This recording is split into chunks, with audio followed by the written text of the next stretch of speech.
All right, we're back talking about the fifth-round rookie that everybody wants to talk about. Shedeur Sanders is going to play. I'm actually a little surprised. I thought when he hurt that oblique that he might be out multiple weeks.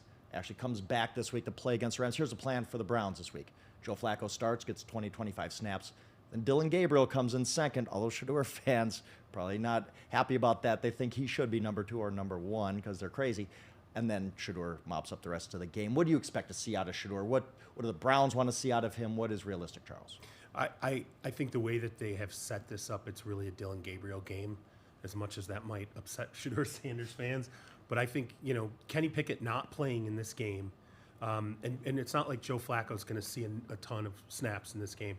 I think ultimately what they're going to do is Flacco will get a series or two, and then at that point they're going to focus a large portion of the game on Dillon Gabriel and say to themselves, is it possible this guy can be our backup quarterback? Yeah. Because if so, now we can figure out what we want to do with Kenny Pickett. They preserve Kenny Pickett from injury by not playing him in this game, which means Kenny Pickett won't play in the preseason.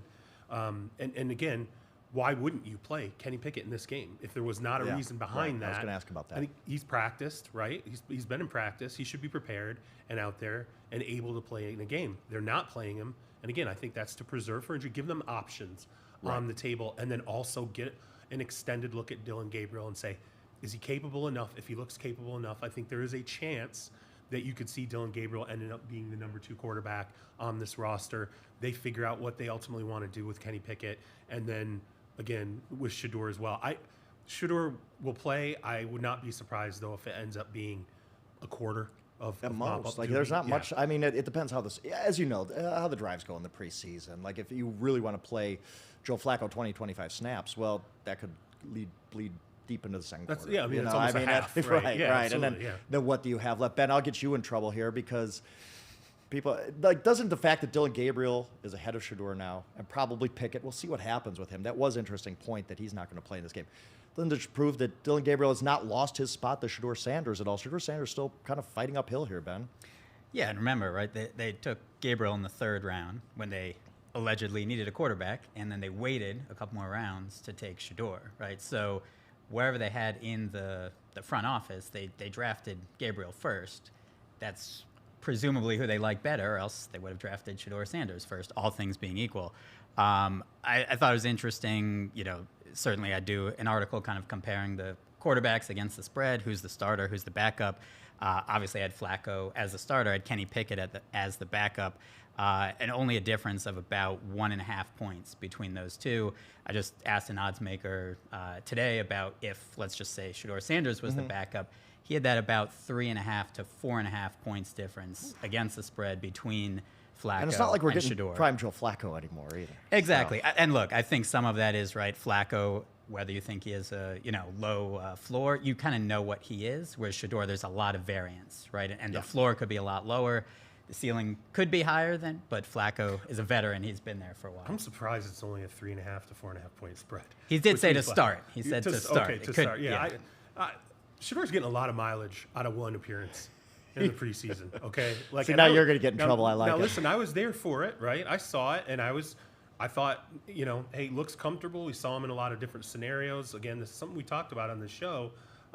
He throws a couple of touchdown passes that were window throws. It was nice. Yeah. He looked good. But he also threw some terrible balls too. He had an interception that was dropped, threw a couple hospital balls. He had some movement where, he had a sack where he's running around out there, and he struggled against the starters. Yeah. Right? Like people seem to forget that most of the advancement that he made was once the starters were out of the game, you're playing up against backups and guys that aren't going to be on the roster when the 53 cut down happens. We're giving him a heck of a lot of credit, okay, in one start to all of a sudden go, well, geez, why is he not moving up? How come, why isn't he challenging Dillon Gabriel right now? What has he done? Right. He's got one game. Dillon Gabriel's got a game, right, under his belt. Dillon Gabriel, I thought, looked good in his appearance. And so at this stage, everybody just needs to calm down. Nothing happened realistically. Nobody could calm down about Shedeur. Nobody. How much can he do in the preseason? Nothing. Right? That's true. How much can he do in a couple games? Right. There's nothing that transpired in this preseason to change that depth chart from where it was. So this idea that the Browns, and by the way, it's patently absurd that the Browns are they're locking up Shedeur Sanders. They're keeping him from realizing his potential. No, they're not. Okay, and relax. Okay, because I'm pretty sure the Browns season is not going to unfold flawlessly. Okay, and that's being extremely that's being kind. Huh. I think given what the realities there are right now, there's a chance that they will look at Dillon Gabriel at some point in the season because there won't be anything to play for. Okay, I don't know that this is going to be a Browns team that's going to be in contention for the playoffs. And once they're not, you get a look at Dillon Gabriel. You probably get a look at Shedeur, just so you know what are all the cards that we have in the deck. 6 quarterbacks get drafted in the first round. You know, in the next draft. And we're going to talk about that later in the segment, but. Just everybody needs to relax, okay? Like I understand it's a fun thing. There's to no talk relaxing It's with the this internet. guy, That doesn't Charles. happen. And Come on. Shedeur is, as I've said 8 million times, the only guy who I've covered who compares to Shedeur is Tebow. As far as not players, obviously, but just the attention. You could say anything about Shedeur Sanders, and I hope they clip some of this stuff and have the mob come after you, because you say anything about Shedeur, and people freak out. Like the freak out about Shedeur is honestly pretty crazy at this point. He's a fourth-string quarterback. And here's the thing: it's in our best interest for him to be a great player. It's, Oh, yeah. it's great Oh, for yeah. our industry, Oh, it's right? It's phenomenal. great for us. Yeah. It's great for shows like this. It's not like we are rooting against. No, the guy. I like Shedeur. But it's I'm based in okay. Colorado. He was great there. It's okay to cloak yourself in reality while you look at the situation. Okay, and you can have both. Getting in We so got him much fired trouble. up. He's getting in so Yeah. much trouble. To He is. his point, though, Browns' second hardest schedule by opposing season win totals. Oh, They're yeah. favored in one game, win total of 4.5. So this is not what we're expecting to be a playoff team. Right. At some point, you would think if he's on the roster, he'll get a shot later in the season. But you want Flacco to get beat up a little bit and then have more Hey, to if you don't learn. want Shedeur to go into a meat grinder, sure, fine. Let's start him. Let's just go ahead. Let's just start him. Let's throw him out there. Let me ask you. I do want to ask you, like realistically, Flacco's going to start. We all know that. After that, I think it is all up in the air. How do you think this shakes out? Is Kenny Pickett their number 2 guy? Like you said, them not playing him in this No, game listen. actually was a little strange. The entire preseason was geared, and this is from talking to people in the organization before their full squad mini camp in June. The entire preseason was geared toward one thing. Let's pit Kenny Pickett against Dillon Gabriel and figure out who our backup quarterback is, and let's let Shedeur learn at a pace, right? Let's let him figure out the terminology. Let's let him get comfortable. Let's let him learn the offense. Let's let Shedeur be the number 4 quarterback.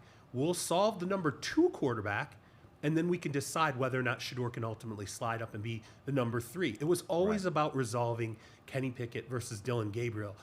And I think, again, Kenny Pickett not playing in this final preseason game is to preserve the injury and give yourself the option, if you want to move off of him, and get the prolonged look at Dillon Gabriel to see, can he stack 2 quality kind of outings on each other? And that's the thing. Does he Dillon show a Gabriel stride? looked good last week. Right. Like and he played well. And if he plays well again, I think you sit there and you go, hey, we're risking it with Flacco in a sense, right? I mean, come on. We're starting a 40-plus-year-old Joe 40, yeah, Flacco right. at this stage.